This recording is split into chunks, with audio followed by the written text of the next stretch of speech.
Hello, I'm very glad to have you here on the SYNLAB podcast. In this series, we have been discussing how to maintain your thyroid health. I am Patsy Mokungah, and I'm still your host. With me here has been the Professor Fasanmade and Dr. Okunowo, who have really done wonders in educating us on how to maintain your thyroid health. I personally have learned a lot. And now we're going to, round up this series by talking about proactive measures and preventive care for thyroid health. We want to know how to avoid this as best as we can, because they say what prevention is better than cure. All right. So I would start by asking, what preventive measures can individuals take to maintain their thyroid health? Just avoid bad things. What can we do? Okay. So now, in terms of, that's a very beautiful question, because we really need to prevent in our society where we have a lot of pay out of pocket management of cases and conditions. Yeah. So now, in terms of prevention, eat healthy. Healthy eating. Don't just eat junks. Eat healthy. Everything in the right proportion, the carbohydrate, the protein, the veg, and use your iodized salt. You don't need to take excess of the salt, because excess of the salt can even lead to hypertension and some other problems. So just take the minimal dose, eat healthy, exercise. Exercise helps to reduce a lot of pro-inflammatory markers. Those pro-inflammatory markers are responsible for a lot of disease condition. So like hypertension, thyroid problem, autoimmune diseases. So when you exercise, you have a wholesome health. So exercise is very important. Also, avoid processed foods. Eat less of processed food. Eat more of the natural foods. Eat them and avoid a lot of processed food and junks. Then, if you are pregnant, it's good to let your doctor know, and you can run your thyroid function test when you're pregnant.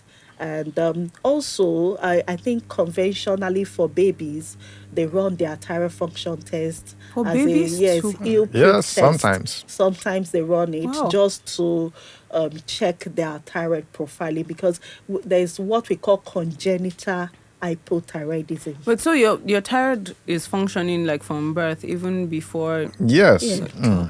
Yes. Because All in the some hormones developed kick in. countries, they actually do mandatory screening Screening for all for the young babies. people Yes. shortly after birth, Yes. just to look at the That's thyroid an function. interesting angle to this, because I didn't think about children in my head this whole time. We've been talking about Yeah. adults, but Yes. So, because the congenital hypothyroidism is low levels of the hormone at birth. Congenital because it's at birth. The baby was born with it. So many things could cause that, like absence of the thyroid gland, poor development Absence.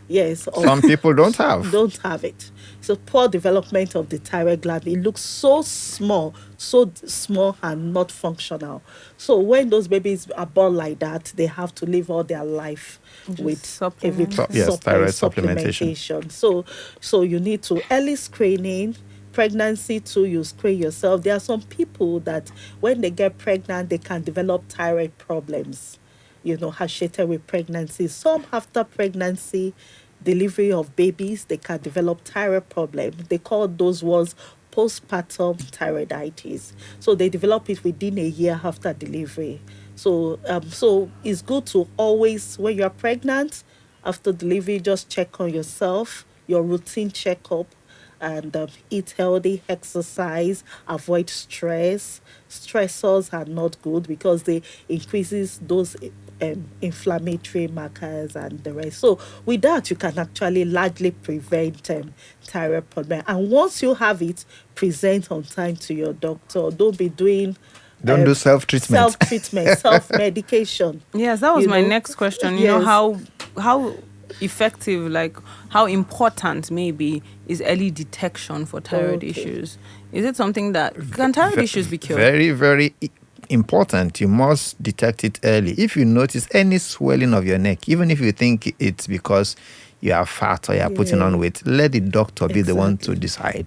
Oh, Because some people say, oh, in our family, all of us, we have fat in our neck. Some of them is a goiter, because goiter sometimes run in families. So if one person has, every other person in the family should check.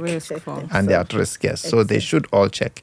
And some people, they might even see the neck swelling, and the nearest place they go to is to a herbalist or a spiritualist, and then they put clarification marks on it to get out the bad blood. So those are wrong ways of handling the thyroid gland. If you have any swelling there or you have pain on the neck, go to hospital, let them check. Exactly. And just as my colleague said, if you are pregnant and the doctor is not checking your thyroid function, you could ask the doctor, do I need to have my thyroid checked?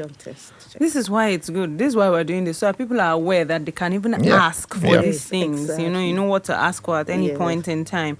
And what do you call it? Early detection. What I was going to ask, it slipped my mind for a second there, is thyroid issues, are they lifetime issues? Or can they be reversed? Well, quite a number of them. For instance, if you have a big goiter, it's a lifetime issue, because there is not much you're going to do to get that thyroid gland that is 10 times its normal size back to normal. Except if you are going to go for surgery. They'll remove the thyroid. They remove all or parts of the thyroid gland for those that have very big goiters.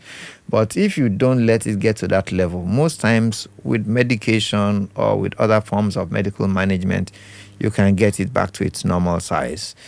And then for those who have overfunctioning of the thyroid gland, which we said is called hyperthyroidism, with treatment, most people within 1 to 2 years, they can complete the treatment, the thyroid function becomes normal, and it's gone. That's very uplifting, hopeful to hear that, because I think in my own mind before now, I felt like it was a lifetime thing where you have to be on drugs, managing it for life. But knowing that there's a possibility that it can actually go back to normal. But for those that have low thyroid hormones, the hypothyroidism, usually it's a lifelong treatment. They have to continue to take the thyroid hormone supplementation. And then my colleague mentioned children who are born without a thyroid gland. Obviously, those ones have to be on the treatment for life. Okay, so so far so good. As medical professionals, what technological advancements are available for monitoring your thyroid, maybe on your own? Over the years for diabetes, we've seen where people can even test themselves at home. People can give themselves their insulin at home. So do we have anything similar when it comes in thyroid health? So now, talking about thyroid now, you can do your thyroid function test. The thyroid function test is out within 1 to 3 days. But you still have to go to a medical facility. Yes, but there is more what we call nuclear medicine for people with thyroid problem disorders. They can go through what we call thyroid scintigraphy, to which the thyroid is a form of the thyroid scan, but it involves some radiodine isotope. It helps to delineate those lesions within the thyroid gland and know what the problem is. Is it a cancer? Is it a nodule? Is it just that the gland is big? It picks all those things. They're going to tell you in detail. Yes, in details. It's a better screening. It's better evaluation for people with thyroid problems compared to the CT or the conventional thyroid scan. So with the nuclear medicine, you can do the thyroid scintigraphy, and it helps you to really know what you are dealing with. So you can now plan. So still talking about the nuclear medicine availability, prior to the nuclear medicine availability, people with goiter, they have to take it out through surgery. But now with the nuclear medicine availability, you don't necessarily have to do surgery, especially when the gland is just a little big. So if it's not so massively big, you can just go through what we call radiodine therapy. Radiodine therapy is a form of nuclear medicine new technology, to which they can inject you with an isotope, and it goes into the gland and shrinks the gland. But the issue with the radiodine therapy is that subsequently, when the thyroid gland has been shrunken, you might need to be on some form of replacement because it's been reduced, and at times it's not been able to function The way it optimally, was. Yeah. and so you So might you have to give thyroid supplementation. supplementation to help it, but you don't have to necessarily go under the knife to get your neck back to normal size. No, this Yes. is good to learn. I feel like so far medicine has come a long way when it comes to Yes, handling thyroid issues, exactly. even just by, identifying the fact that people in high mountainous areas yes. need more Exactly. iodine than others. That in Yes, itself is so much yes. progress for humanity, and it Yeah. seems like we're But going you, forward. But you did ask something whether there is a home test Yes. for thyroid. There is actually no home test. Yes. You For have to go diabetes, to- you can can check do. your blood. For pregnancy, you could do a urine test or a blood Yes. test at home by yourself. But for the thyroid, there is no home test. People you should come to must SYNLAB. go to the laboratory. Okay, so what long-term strategies can individuals adopt to ensure ongoing thyroid health issues are like maintained, or just their overall well-being? Okay, so for general and overall well-being, the long-term way is, again, a balanced diet, 2, a healthy lifestyle, and then 3 is that you must be aware of thyroid problems. Some people have never had even the term thyroid, so awareness is very, very important. With those 3, you are not likely to fall victim to a thyroid issue, and if at all you develop one, it should have been detected quite early and successfully treated. And also, we tell people that try to avoid stress.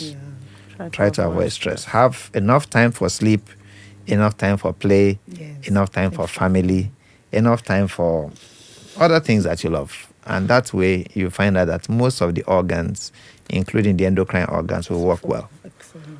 Oh, this has been such an enlightening episode, a series in general. Yeah. I've come to learn a lot about the Yeah. thyroid health, and I think out of everything, what stands out to me is that it feels like you can really do well for your thyroid gland Yes. just by living a good life, Exactly. eating well, Yes. exercising well, Yes. sleeping, Yes. avoiding stress, and if we did that, we'll stress you less, our doctors. Yes. Yes. And also people to look at their neck. Okay, and Be look be at your conscious neck. of your neck. Be neck aware. Look at your neck when you are looking at the mirror. Don't just look at your face, your eyelashes, your lips. Look at your your neck. Yes. I think, well, if you don't come out of anything from this series with look at your neck. Yes. Go in front of the mirror and look at your your neck. I'm going to definitely pay more attention to my neck going forward. Thank you very much, sir. Thank you very much, Ma. It has been a privilege having you here for this series. As we do, as is our tradition here at SYNLAB Podcast, we would like you to sign, telling us, we would like to keep a memoir of you, knowing that you were here with us. So just like you to sign along with our other speakers.